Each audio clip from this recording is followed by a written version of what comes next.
بسم اللہ الرحمن الرحیم۔ آج ہم یہ جاننے کی کوشش کریں گے کہ اشتراکیت کیا ہے، سوشلزم کی معنی کیا ہیں یا اشتراکیت کے لغوی معنی، اس کی شعری و نثری مثالیں اور اس کی اصطلاحی تعریف جانیں گے۔ اشتراکیت اسم مؤنث ہے اور یہ نکلا ہے لفظ شرک سے۔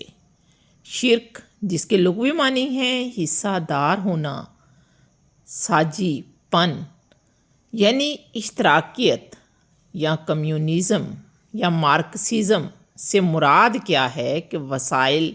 اور پیداوار میں عوام کی حصہ داری یا اشتراک یا ساجی پن ہونا۔ اگر اشتراکیت کی تعریف کی بات کریں تو معاشرے کے افراد میں ملک کی وسائل کی انصاف سے تقسیم اشتراکیت کہلاتی ہے۔ اب اس کی وضاحت کچھ اس طرح کر دیں کہ کسی شخص کے پاس کچھ مال ہے، جیسے کہ مال مویشی، کوئی کارخانہ یا کوئی زمین، تو وہ اکیلا اپنے اس مال کا شریک نہیں ہے، بلکہ اس ملک کے تمام افراد اس مال کے مالک ہیں۔ اب ملک کے اندر معدنیات ہوں، کارخانے ہوں یا کوئی بھی معاشی چیز ہو، وہ پورے ملک کی عوام کی ملکیت ہے اور ان سے حاصل ہونے والا منافع جو ہے وہ ساری عوام میں برابر مقدار میں بانٹا جانا چاہیے۔ یہ اشتراکیت ہے۔ اس کو اقبال کی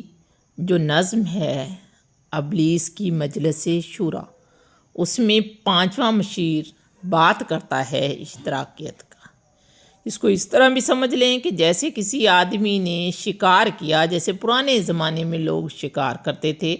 اور اس کو درمیان میں رکھ کے سب برابر حصوں میں بانٹ لیتے تھے اور اتفاق سے کھاتے تھے،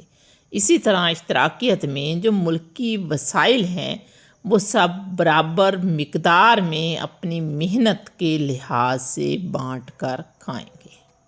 اب یہ اصطلاح آئی کہاں سے کہ عوام کی ضرورت اور محنت کے لحاظ سے وسائل کی تقسیم کی جائے، تو یہ کیپٹلزم کے رد عمل کے طور پر سامنے آئی۔ کیپٹلزم کے تمام وسائل کیپٹلزم کے تحت حکومت کی ملکیت ہوتے ہیں، تو اس کی رد عمل کے طور پر اشتراکیت سامنے آئی۔ اشتراکیت کی اصطلاحی تعریف کیا ہوگی کہ اشتراکیت یا سوشلزم ایسا سماجی نظام ہوگا جس میں پیداواری ذرائع جیسے کہ زمین، معدنیات، کارخانے، بینک، تجارت وغیرہ معاشرے کی اجتماعی ملکیت ہوتے ہیں اور ان کی پیداوار ذہنی یا جسمانی کام کرنے والوں کی تخلیقی محنت کے مطابق تقسیم کی جاتی ہے۔ یعنی ملکیت سب کی ہوگی اور ان پر آمدن لینے کے لیے جو جس قدر زیادہ محنت کرے گا اس قدر زیادہ اس کا حصہ بنے گا۔ علامہ اقبال نے اشتراکیت کی بہت زیادہ بات کی ہے، تو ان کی شاعری سے شعری مثال ہے: جس کھیت سے دہقاں کو میسر نہیں روزی، اس کھیت کے ہر خوشۂ گندم کو جلا دو۔ فیض احمد فیض کی بھی ایک نظم اشتراکیت کو ظاہر کرتی ہے، جو ان کی مشہور نظم ہے: ہم دیکھیں گے، لازم ہے کہ ہم بھی دیکھیں گے، وہ دن کہ جس کا وعدہ ہے جو لوح ازل میں لکھا ہے، جب ظلم و ستم کی کوہ گراں روئی کی طرح اڑ جائیں گے،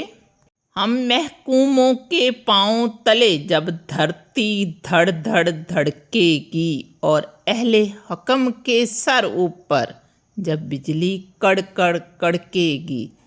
جب عرض خدا کے کعبے سے سب بت اٹھوائے جائیں گے، ہم اہل صفا مردود حرم مسند پہ بٹھائے جائیں گے، سب تاج اچھالے جائیں گے، سب تخت گرائے جائیں گے،